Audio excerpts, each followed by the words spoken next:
नमस्कार दोस्तों, मैं पुष्पेंद्र कुमार आप सभी का अपने YouTube चैनल में स्वागत करता हूं। दोस्तों, ये जो वीडियो है ये है पार्ट 2। ठीक है, ये जो वीडियो है ये पार्ट 2 है। और देखिए, इससे पहले हमने 1 से लेकर के 50 तक के जो OWS हैं उनको हमने डिस्कस किया, उनको याद किया। तो आज की वीडियो में जो हम बात करेंगे नेक्स्ट 50 की करेंगे। इट मीन्स 51 टू 100 हम आज करेंगे।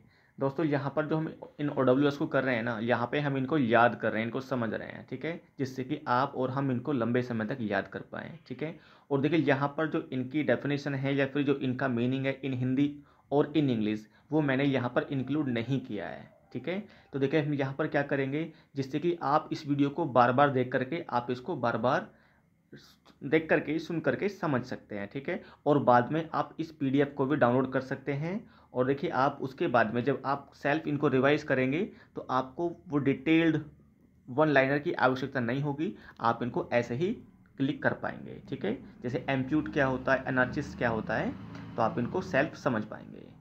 लेकिन फिर भी देखिए, अगर आपको लगता है कि आपको उन डेफिनेशंस की भी आवश्यकता है तो I will share the pic of that book. देखिए, जहाँ से मैंने ये वर्ड्स लिए हैं मैं उस किताब के आपको स्टार्टिंग के कुछ पेजेस शेयर करूँगा जहाँ से ये वर्ड लिए गए हैं, आप उनको वहाँ से भी रिवाइज कर सकते हैं। But I will suggest you, मैं आपको यही सुझाव दूंगा कि आप इस वीडियो को 2 बार देखिएगा, आपको सब याद हो जाएंगे, क्योंकि मैं यहाँ पर एक एक OWS को अच्छे से एक्सप्लेन करूँगा। और दोस्तों, मोस्ट इंपॉर्टेंट थिंग, अगर आप चाहते हैं कि आप इस वीडियो की या बाकी अदर वीडियोज़ की जो PDF फाइल हैं उन्हें डाउनलोड करें, तो दोस्तों आप हमारे टेलीग्राम चैनल से जुड़ें जिसका नाम है इंग्लिश लिटरेचर हेल्पर्स। ठीक है, उसका लिंक आपको वीडियो को डिस्क्रिप्शन में मिल जाएगा। ठीक है दोस्त, ओके ओके दोस्तों, ठीक है, अब हम वीडियो को शुरू कर रहे हैं। चलिए दोस्तों, तो दोस्तों यहाँ पर देखते हैं 51 नंबर पर। देखिए 51 पर क्या है, एम्प्यूट, AMPUTEE एम्प्यूट। देखिए हम यहाँ पर साथ के साथ इनकी स्पेलिंग्स को भी याद करते चलेंगे। एम्प्यूट मीन्स क्या होता है, तो देखिए अ person who has had one और मोर लिम्स रिमूव्ड। देखिए ऐसा व्यक्ति जिसका एक या उससे ज़्यादा जो उसकी लिम्स होती हैं उन्हें रिमूव कर दिया गया हो। ठीक है, तो उसे हिंदी में हम क्या बोलेंगे, अपंग बोलेंगे या छिनांग बोलेंगे। ठीक है, यानी कि ऐसा व्यक्ति जिसका या तो एक लिम्ब ना हो या फिर एक से ज़्यादा लिम्ब्स ना हो, उसे बोलेंगे अपंग, यानी कि उसका कोई जो अंग भंग है वो हो गया हो। ठीक है, चलिए अनार्चिस्ट क्या होता है, ANARCHIST। अनार्चिस्ट होता है अराजकतावादी। A person who believes that laws and governments are not necessary. देखिए ऐसा व्यक्ति जो ये विश्वास करता है दैट लॉज एंड गवर्नमेंट्स, जो कायदे कानून हैं, जो सरकारें हैं, इनकी कोई आवश्यकता नहीं है। ठीक है, चलिए, और देखिए अनार्ची होता है ANARCHY, अनार्ची भी होता है ANARCHY। अब देखिए अनार्ची क्या होता है, इसे बोलते हैं अराजकता। ठीक है, अराजकता, ठीक है, अनार्ची। देखो नेक्स्ट वर्ड वैसे यही दे रखा है, अराजकता। ठीक है, तो हमने ये भी देख लिया।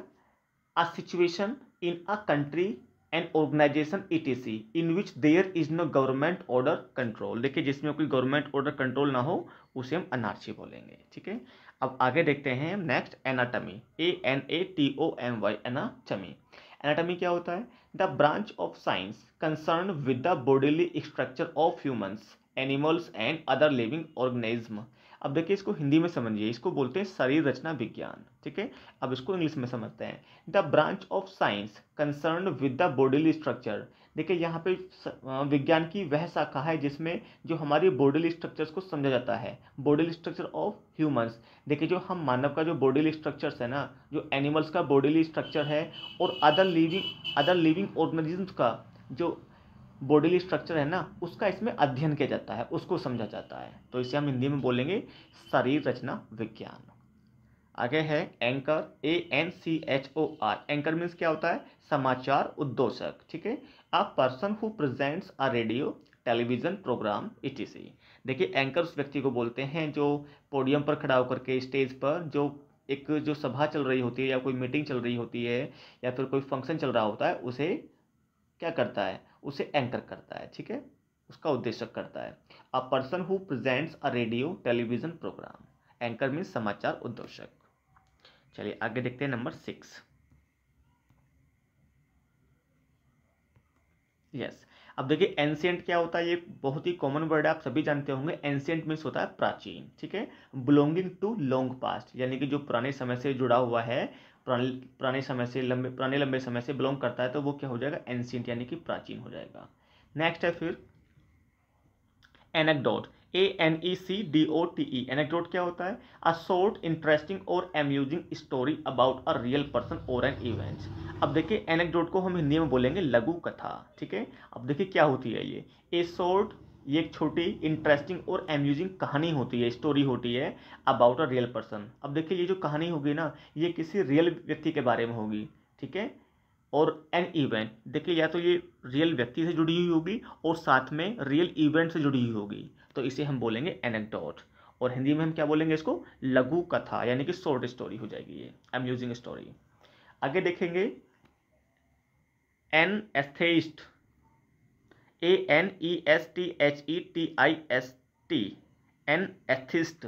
अब देखिए इसको बोलते हैं a medical specialist who administers drugs for relieving pen during surgery.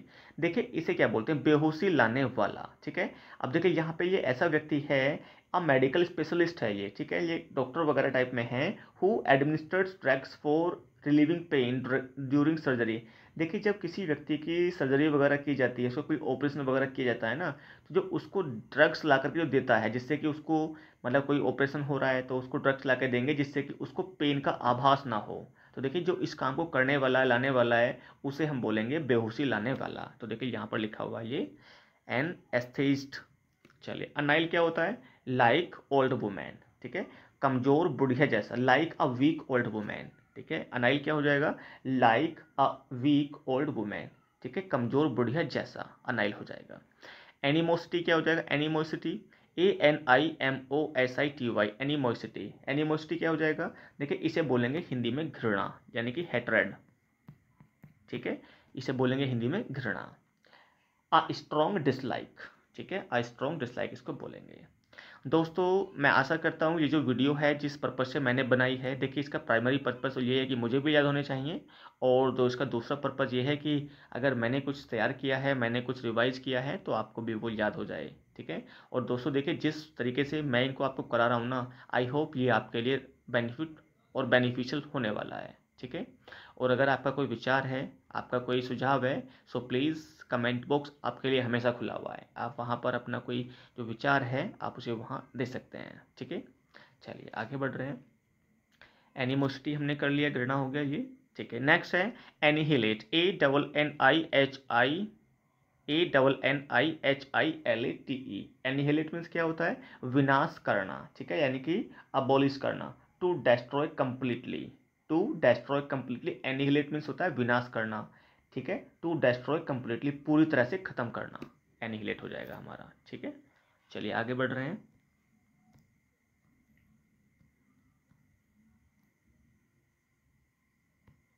देखिए नंबर 12 है एनिवर्सरी। देखिए सभी जानते हैं इसको, तो एनिवर्सरी क्या होती है, the date on which an event happened in same previous year. देखिए ये उस डेट को हम बोलते हैं, देखिए the date on which an event, देखिए उस तारीख पर जो इवेंट ठीक एक साल पहले भी हैपन हुआ था, ठीक है, यानी कि पिछले साल भी उसी तारीख को वो कोई इवेंट हैपन हुआ था, घटित हुआ था, ठीक है। नहीं तो इसे बोलेंगे एनिवर्सरी यानी कि सालगिरह। देखिए जैसे शादी वादी होती है तो क्या होता है, बर्थडे होता है, तो वो उसे बोलते हैं एनिवर्सरी।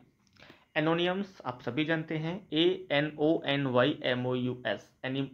एनोनियम्स मीन्स होता है बेनाम, ठीक है, with a name that is not known, that is not made public. देखिए नाम तो होता है लेकिन वो नोन नहीं होता, उसे पब्लिक नहीं किया जाता, ठीक है, तो इसे हिंदी में बोलेंगे हम बेनाम। देखिए बहुत सारे राइटर्स होते हैं जो अपना जो वर्क्स होते हैं ना उनको एनोनिमसली पब्लिश कराते हैं, ठीक है, नहीं वो नहीं चाहते कि उनको किसी भी प्रकार की जो क्रिटिसिज्म है उसका सामना करना पड़े, तो देखिए इसको इसलिए किया जाता है। एनोनिम्स क्या होता है, बेनाम, यानी कि बिना नाम के पब्लिश कराते हैं। एंथोलॉजी क्या होता है, एंथोलॉजी देखते हैं। एंथोलॉजी होता है पद संग्रह, ठीक है, पद संग्रह यानी कि कविताओं का कलेक्शन, यानी कि a collection of poems, a collection of poems, stories. देखिए ये जो हमारा एंथोलॉजी है ना, अ कलेक्शन ऑफ पोएम्स भी हो सकता है, स्टोरीज भी हो सकता है, etc, that have been written by different people. देखिए यहाँ पे इंपॉर्टेंट चीज़ ये है कि सॉरी ये वाला है, ये वाला ना, हाँ, ये जो एंथोलॉजी है ना, ये यहाँ पे जो पोएम्स का या फिर शॉर्ट स्टोरीज का कलेक्शन होगा वो एक व्यक्ति के द्वारा नहीं होगा, यहाँ पे डिफरेंट पीपल हो सकते हैं, 2 3 4 व्यक्ति हो सकते हैं जिसमें उनकी सभी की पोएम्स होंगी, ठीक है, या उनकी स्टोरीज होंगी। a collection of poems, stories, etc. that have been written by different people and published together in a book. A collection of poems. तो देखिए इसको पद संग्रह बोलेंगे, ठीक है, यस। अब एंथ्रोपोलॉजी देखते हैं। एंथ्रोपोलॉजी क्या होता है? ANTHROPOLOGY।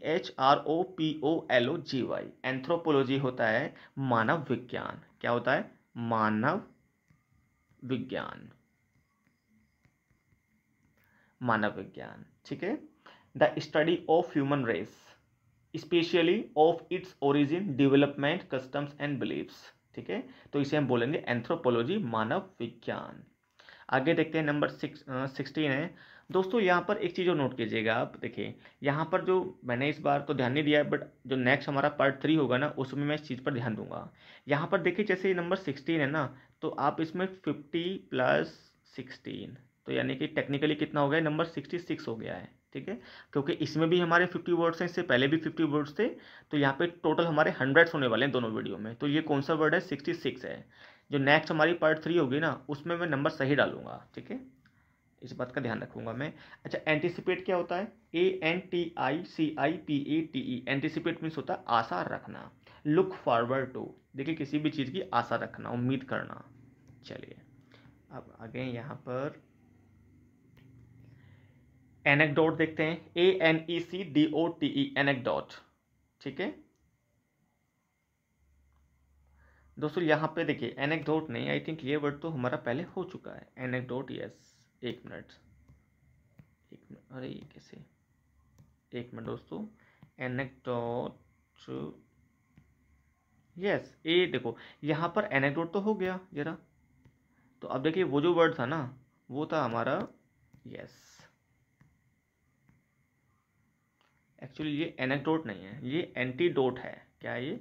एंटीडोट है ये, एंटीडोट। ANTIDOTE, एंटीडोट क्या होता है? अब इसको देखते हैं। देखिए ये होती है विषहर औषध, यानी कि कोई दवाई होती है जो जहर को काटती है, ठीक है। A medicine to nullify the effect of poison, देखिए एक प्रकार की दवाई होती है, औषधि होती है जो जहर को कम करती है, जहर को काटती है, ठीक है।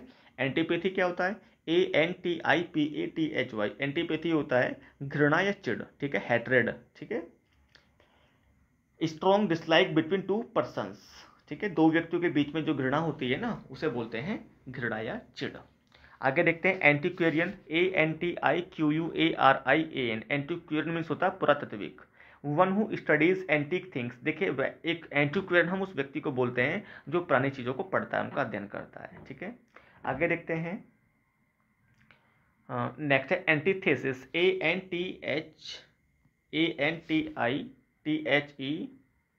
ANTITHESIS, एंटीथेसिस क्या होगा? ये इसे बोलेंगे प्रतिवाद, ठीक है। द एग्जैक्ट अपोजिट, देखिए जो उसके ठीक विपरीत है, जो उसका ठीक उल्टा है, एग्जैक्ट अपोजिट है। एंटोनियम सभी जानते हैं, विलोम शब्द होता है, इसमें कोई ऐसी बात ही नहीं है बताने की आपको। विलोम शब्द, विलोम शब्द होता है, ठीक है। Words which are opposite in meaning, ठीक है। नेक्स्ट है फिर कर लेते हैं,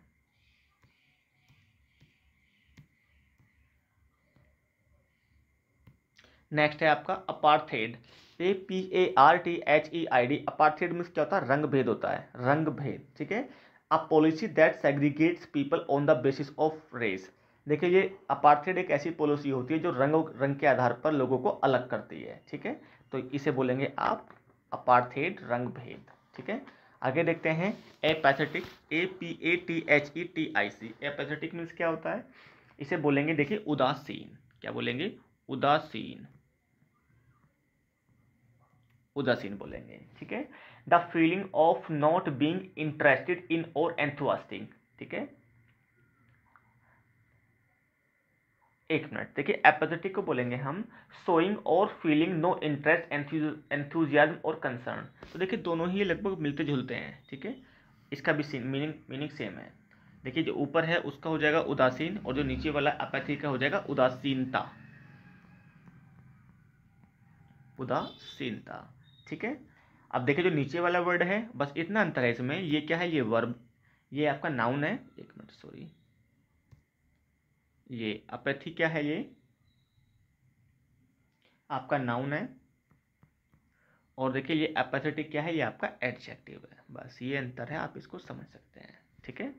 अच्छा नेक्स्ट है फिर 25 है अफेशिया, APHASIA। एफेशिया क्या होता है? APHASIA, बोली बंद होना, ठीक है। Loss of speech due to medical problem, देखिए किसी बीमारी के कारण जो मतलब कि जो बोलने की जो एक प्रकार से एक्टिविटी जो बोलने की शक्ति है ना वो चली जाती है, तो उसे बोलते हैं एफेशिया, बोली बंद हो गई है किसी मेडिकल प्रॉब्लम के कारण, ठीक है। लॉस ऑफ स्पीच हो गया है यानी कि अब वो बोल नहीं सकता, अफेशिया हो गया, ठीक है। नेक्स्ट देखा एपियरी, सभी जानते हैं। देखिए एपियरी मीन्स होता है जहां पर मधुमक्खियों को रखा जाता है, अ place where bees are kept, ठीक है, अ place where bees are kept. और देखिए यहाँ पे आप में से बहुत सारे जो मेरे साथी हैं वो कंफ्यूज हो सकते हैं एपियरी को लेकर के और एवियरी को लेकर के, ठीक है ना। आपका जो कंफ्यूजन है ना वो एपियरी को लेकर के है, APIARY, और दूसरा एवियरी, AVIARY। दोस्तों देखिए मैं यहाँ पर आशा करता हूँ जो मैं आपको तरीका बताने वाला हूँ ना आप उससे नहीं भूलेंगे, ठीक है। आप एवियरी को छोड़ दीजिए, ठीक है। अब यहाँ पे आपको सिर्फ यही तो कन्फ्यूजन है कि एपियरी में मधुमक्खी रखी जाएंगी या फिर एवियरी में मधुमक्खी रखी जाएंगी, ठीक है ना। तो यहाँ पे आप एक का जान लीजिए तो दूसरे का तो आपको ऑटोमेटिक आ जाएगा। अब यहाँ पे देखिए ऐप से लगा लीजिए, AP ऐप, ठीक है ना। अब देखिए जो लंगूर होता है जो बंदर होता है उसको APA ऐप बोलते हैं, ठीक है, नहीं बोलते।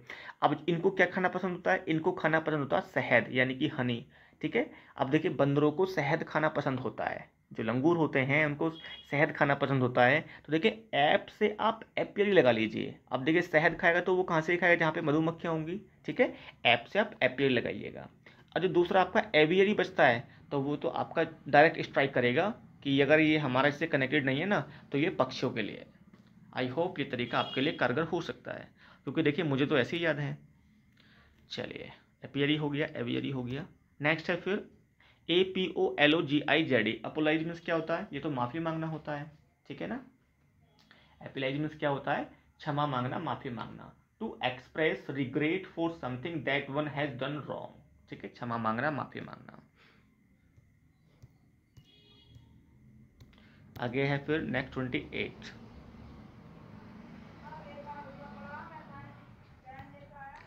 28 है एपोस्टेसी, APOSTASY। एपोस्टेसी मीन्स क्या होता है? स्वधर्म त्याग, ठीक है। The state of having rejected your religious beliefs और योर पॉलिटिकल पार्टी और अ कॉज। अब देखिए इसको समझ लेते हैं, स्वधर्म त्याग क्या होता है?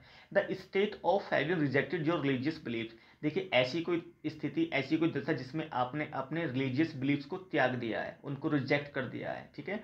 और क्या हो सकता है? योर पॉलिटिकल पार्टी, जो तुम्हारी पॉलिटिकल पार्टी है ना उसको भी तुमने रिजेक्ट कर दिया, उसको भी छोड़ दिया है, उसको भी त्याग दिया है।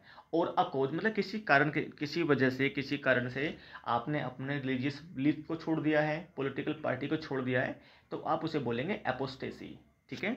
अब नेक्स्ट है आपका एपोस्टल, APOSTLE। एपोस्टल मीन्स क्या होता है?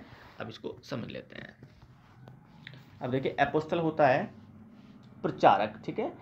आप pioneer of a reform movement, तो इसको बोलेंगे आप प्रचारक, जो प्रचारक होता है। आप pioneer of a reform movement. Appalling क्या होता है? APPALLING, अपोलिंग। देखिए अपोलिंग होता है भयावह, भयावह यानी कि खतरनाक, भयावह यानी कि जिससे ज़्यादा भय लगेगा, डर लगेगा।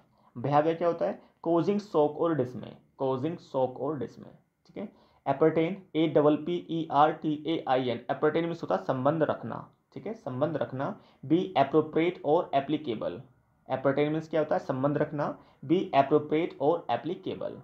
नेक्स्ट है फिर आपका estimation of a things worth, यानी कि अप्रेजल की बात कर रहे हैं हम यहाँ पर, ये भी हमने कर लिया है। अप्रेजल मीन्स, ठीक है, अप्रेजल मीन्स क्या होता है? एस्टिमेशन ऑफ थिंग्स वर्थ, यानी कि मूल्यांकन करना, मूल्यांकन किसी कोई वस्तु है जो उसका हम मूल्यांकन करते हैं ना, जो उसका मूल्यांकन है, तो ये आपका नाउन है, वर्ड ध्यान रखेंगे, ये नाउन है।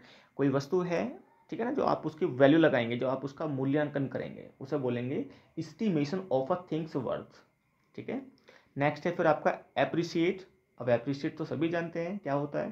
देखिए हम किसी बच्चे की या फिर किसी वस्तु को अप्रिशिएट करते हैं, यानी कि उसका मूल्य बढ़ाते हैं, ठीक है। टू राइज इन वैल्यू, हम उसकी क्या करते हैं? उसका मूल्य बढ़ाते हैं, उसकी प्रशंसा करते हैं, to rise in value. Next है फिर आपका 34। दोस्तों देखिए इसको जल्दी ही हम फिनिश कर रहे हैं, इसमें ज़्यादा टाइम हमें नहीं लगाना है, क्योंकि हम इनको सिर्फ एक प्रकार से रिवाइज कर रहे हैं, ठीक है। और हाँ दोस्तों एक काम की बात, अगर आप चाहते हैं कि आप इन्हीं वर्ड्स पर बेस्ड क्विज लगाएं, ठीक है, तो देखिए आपको क्विज भी लगा सकते हैं वहीं पर, आप हमारे चैनल पर जाएंगे इंग्लिश लिटरेचर हेल्पर्स पर, ठीक है। वहाँ पर आपको डेली, ठीक है, जो हम वीडियो बनाते हैं ना, इन वीडियोज़ के आधार पर आपको वहाँ पे 5 से 10 क्वेश्चन मिलेंगे, ठीक है। आप वहाँ पर क्विज भी लगाइएगा, ठीक है। अब देखिए क्विज लगाने से क्या होगा, आपको ये पता लगेगा कि आपने इन वर्ड्स को सीखा या नहीं सीखा। थ्रू इस वीडियो के थ्रू आपने इन वर्ड्स को सीखा नहीं सीखा, आपको याद भी रहे नहीं रहे, ठीक है। सो आप क्विज ज़रूर लगाइएगा। और दोस्तों देखिए क्विज की कोई ऐसी टाइमिंग नहीं है कि उसी समय क्वेश्चन डाले जाएंगे, बट हाँ आपको दिन में कभी भी मिल जाएंगे, ठीक है। चलिए क्विज आप लगा लेंगे, ओके। हाँ, अप्रेंटाइज की हम बात कर रहे थे, इस पर आ गए अप्रेंटाइज पर। अब देखिए अप्रेंटाइज क्या होता है, APPRENTICE। अप्रेंटाइज मीन्स होता है शिक्षार्थी, यानी कि स्टूडेंट हो जाएगा। A person who works for an expert to learn a trade. देखिए कोई व्यक्ति, कोई स्टूडेंट जो एक एक्सपर्ट व्यक्ति के लिए काम करता है, क्या काम करता है, उसके साथ में काम करता है उस व्यापार को सीखने के लिए, उस काम को सीखने के लिए, तो उसे हम बोलेंगे शिक्षार्थी, यानी कि अप्रेंटाइज। आई होप ये आपके लिए क्लियर होगा। एक्वाफोबिया सभी जानते हैं, एक्वा मीन्स पानी होता है, एक्वाफोबिया। देखिए यहाँ पर एक गलती हो गई है, AQUA एक्वा, और यहाँ पर देखिए यहाँ पर हमें पी और ऐड करना था, वो नहीं किया है। एक्वाफोबिया क्या होता है, एक्वा मीन्स जल होता है और फोबिया मीन्स भय होता है। तो यहाँ पे देखिए हो जाएगा एक्वाफोबिया, जल का भय, यानी कि जो पानी से डर लगता है उसे बोलेंगे जल का भय। बींग अफ्रेड ऑफ वाटर और बींग नियर वाटर, देखिए जो पानी का डर होता है या पानी में जाने डर लगता है या फिर पानी के आसपास जाने से भी डर लगता है, उसे बोलेंगे एक्वाफोबिया। नेक्स्ट देखते हैं एक्वेरियम। एक्वेरियम सभी जानते हैं। देखिए एक्वेरियम क्या होता है, जिसमें एक, मतलब देखिए इसको बोलेंगे हम एक ग्लास, मतलब एक फिश टैंक होता है या ग्लास टैंक होता है जिसमें मछलियों को रखा जाता है, ठीक है। एक्वेरियम क्या होगा, a glass tank where fish and water plants are kept. मछली घर इसको कह सकते हैं, ऐसे कुछ बना हुआ होता है, उसमें पानी रहता है, मछली रहती है उसमें। आगे है फिर एक्वाटिक। एक्वाटिक आप सभी समझते हैं, देखिए एक्वा जल हो गया, तो यानी कि जलीय हो जाएगा, यानी कि जो पानी के आसपास का, ठीक है, एक्वाटिक जलीय। ग्रोइंग और लिविंग इन और नियर वाटर, देखिए जो पानी में ग्रो करता है, पानी में रहता है, या फिर पानी के आसपास का जो क्षेत्र होता है, जो भी उसमें चीज़ें होती हैं, दे आर एक्वाटिक। आगे बोलेंगे, आगे देखेंगे अराबल, ARABLE। अराबल आप सभी समझते होंगे, नहीं जानते तो जान लेते हैं। देखिए दोस्तों मुझे इनमें से मोस्ट ऑफ द वर्ड्स पहले से ही याद हैं, ठीक है। मुझे क्यों याद है, क्योंकि मैंने इनको पहले भी पढ़ के रखा है। तो दोस्तों आप भी देखिए उनको बार बार समझने के लिए, पढ़ने के लिए आपको भी रिवीजन करना होगा। और ये जो वीडियो है ना, ये रिवीजन के ही पर्पज़ से है, ठीक है। अराबल मीन्स क्या होता है, अराबल होती है कृषि योग्य भूमि, ठीक है, यानी कि ऐसा, मतलब ऐसी भूमि जिस पर आप कृषि कर सकते हैं, ठीक है। सूटेबल फॉर ग्रोइंग क्रॉप्स, देखिए ऐसी जगह जहाँ पर आप अच्छे से अपने फसलों को उगा सकते हैं, ठीक है। कृषि योग्य भूमि, सूटेबल फॉर ग्रोइंग क्रॉप्स। आगे देखते हैं, यस। आर्बिट्रेटर देखते हैं, आर्बिट्रेटर क्या होता है, ARBITRATOR। आर्बिट्रेटर मीन्स होता है पंच, यानी कि जो मीडिएटर होता है, जो बीच का, मतलब जो दोनों पार्टीज के बीच में सुलह कराता है, ठीक है। A person who is chosen to settle a disagreement, ठीक है। A person appointed by two parties to resolve a dispute, यानी कि जो दोनों पार्टी के द्वारा एक व्यक्ति को निर्धारित किया जाता है ना, कि तुम हमारे इस फैसले को सुलझा सकते हो, हेल्प कर सकते हो। जैसे कि आजकल जो यूक्रेन का विवाद हो रहा है और रशिया का विवाद हो रहा है ना, उसमें भारत से ऐसा कहा जा रहा है कि आप लोग, मतलब आप भारत से कहा जा रहा है कि आप बीच में आइए, आप आर्बिट्रेटर बनिए, इस मामले को सोल्व कराइए। तो ये आर्बिट्रेटर होगा, पंच होना, ठीक है। चलिए नंबर 40 पर आ गए हैं अब हम। देखिए आर्कियोलॉजिस्ट क्या होता है, ARCHAEOLOGIST। आर्कियोलॉजिस्ट होता है पुरातत्व विज्ञानी, पुरातत्व विज्ञानी, ठीक है। One who studies human antiquities, देखिए ऐसे व्यक्ति को बोलते हैं जो वन हु स्टडीज ह्यूमन, देखिए जो मानव का अध्ययन करता है, मानव एंटिक्विटीज, यानी कि जो मानव है उसकी जो पुरानी चीज़ों का अध्ययन करता है, ठीक है, पुरातत्व विज्ञानी। आर्कियोलॉजी क्या हो जाएगा, इसको बोलेंगे पुरातत्व, ठीक है। The study of human history and pre history through the excavation of sites. अब इसको समझ लेते हैं। The study of human history, देखिए जो व्यक्ति है ना, जो उसका इतिहास है, जो उसका अध्ययन है, उसे हम बोलेंगे आर्कियोलॉजी। और देखिए प्री हिस्ट्री, ठीक है, जो यानी कि जो मनुष्य है, जो उसका इतिहास है और जो उसकी प्री हिस्ट्री है, उसको जानना, किसके जानना, through the excavation of sites. देखिए जो ये साइट्स होती हैं, जो दृश्य होते हैं, यानी कि जो कुछ जगह होती हैं, तो उनकी जो खुदाई वुदाई करते हैं ना, जो खुदाई के समय जो कुछ अवशेष वगैरह निकलते हैं, उसके थ्रू ये अध्ययन करना कि ये व्यक्ति मतलब कितना पुराने हो सकते हैं, यहाँ पे कौन सी सभ्यता थी, इस तरह की चीज़ों को जानना हम बोलेंगे आर्कियोलॉजी। ठीक है, पुरातत्व। आई होप दोनों वर्ड आपको क्लियर होंगे। ठीक है, देखिए ये क्या हो गई, एक प्रकार की स्टडी हो गई है। ठीक है, और ये हो गया आपका व्यक्ति, ये तो आपका नाउन हो जाएगा, दोनों ही नाउन है बट ये आपका कोई पर्सन है। ठीक है, चलिए अब आगे देख रहे हैं हम आर्कीपेलागो। आर्कीपेलागो क्या होता है? ठीक है, ARCHIPELAGO। आर्कीपेलागो होगा a large body of water with many islands. ठीक है, द्वीप समूह। ठीक है, a large body of water with many islands, द्वीप समूह इसको आप बोलेंगे हिंदी में आर्कीपेलागो। नेक्स्ट है फिर आपका आर्काइव्स, ARCHIVES, आर्काइव्स। देखिए ये बहुत ही अच्छा वर्ड है। ठीक है, इसे बोलेंगे हिंदी में अभिलेखागार। ठीक है, या फिर आप इसको ऐसे समझिएगा, ऐसी जगह जहाँ पर पुराने हिस्टोरिकल रिकॉर्ड्स को रखा जाता है। ठीक है, जो पुराने रिकॉर्ड्स होते हैं ना, उनको संभाल के रखा जाता है, उसे बोलेंगे आर्काइव्स। अब इसको हिंदी में समझते हैं। नहीं, हिंदी में तो समझ लिया है, अब इसको देखते हैं। द प्लेस वेयर पब्लिक, ठीक है, the place where public government और हिस्टोरिकल रिकॉर्ड्स आर केप्ट। यानी कि देखिए आर्काइव्स ऐसी जगह को बोलेंगे जहाँ पर पब्लिक के या फिर सरकार के या फिर और भी किसी चीज़ के जो रिकॉर्ड्स होते हैं ना, उनको रखा जाता है, अभिलेखागार। ठीक है, आगे देख रहे हैं 7 आर रिमेनिंग।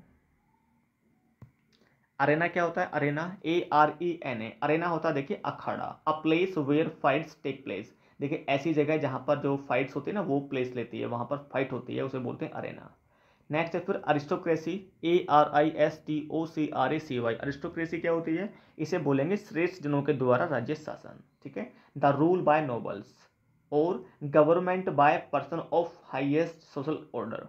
अरिस्टोक्रेसी बोलेंगे इसको हिंदी में, श्रेष्ठ जनों के द्वारा राज्य शासन।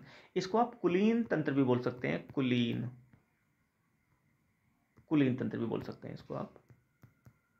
ठीक है, आगे देखेंगे आप अर्सनल, ARSENAL। अर्सनल क्या होता है?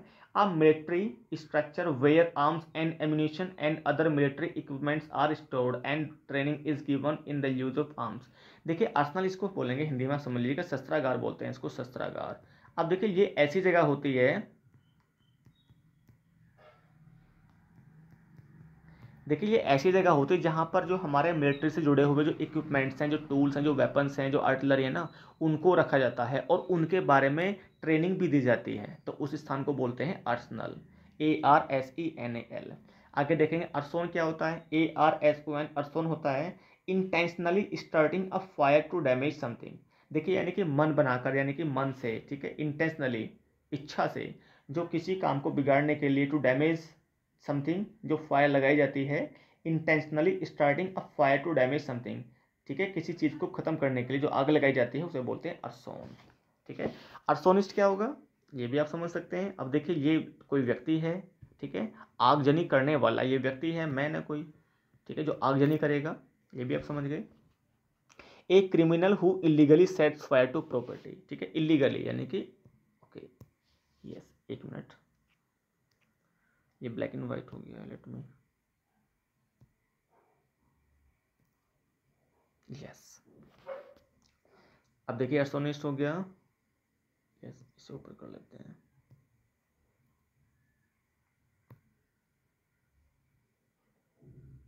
नेक्स्ट है फिर आपका अर्सोनफोबिया, ARSONPHOBIA। अर्सोनफोबिया क्या होता है?